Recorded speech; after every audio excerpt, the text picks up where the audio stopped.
Everyone, today we are going to work with Pythagorean theorem, one of the most easiest theorems students must know. This is something that can help them solve any missing lengths of any triangle.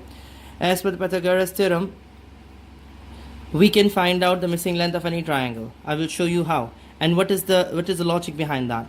Number one thing is, this is called perpendicular, this side is called base, and this is called hypotenuse. As per the theorem, as per the scientist Pythagoras, he says that hypotenuse square is always equals to perpendicular square plus base square. This means that if you will take the square of perpendicular and you will add it with the square of base, this will be total equal to hypotenuse square. Let me give you a very basic example which my teacher told me, and I understood that very well, and I want to transfer that same thing to you. This is perpendicular. If I will draw a square here, the property of a square is that all four sides must be equal. So I'm going to draw a square here. Whatever the length of this line was, I drew a square on this side by same length. This line is same as this is same as this is same as this. So all four sides are equal. So this square, and I'm going to make a square here, this, and I'm going to make a square here.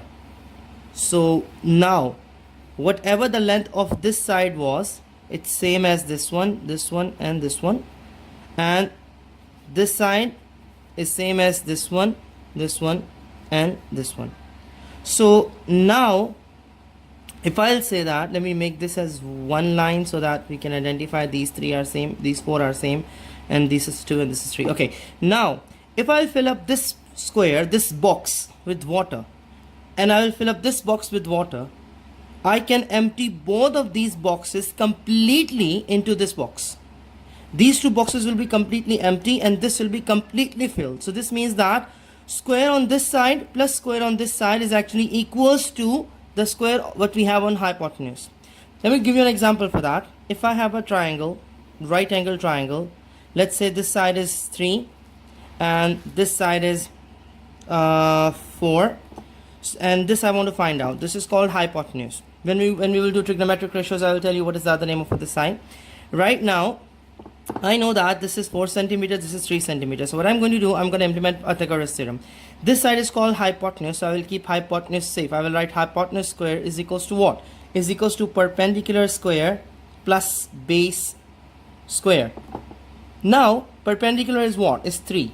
So let me put 3 here. I'll take the square of this one plus this is 4. Let me take 4 and put the square here. Now this is the power of a digit, so it's not that you will do 3 times 2. Most of the students do the same mistake. I'm telling again and again, I'm highlighting this part again and again, that please never multiply this number with this number.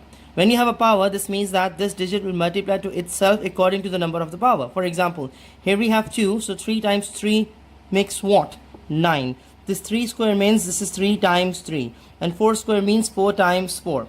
So now what I will do, I will say 3 square, which means 9, plus 4 times 4, 16. This is hypotenuse square.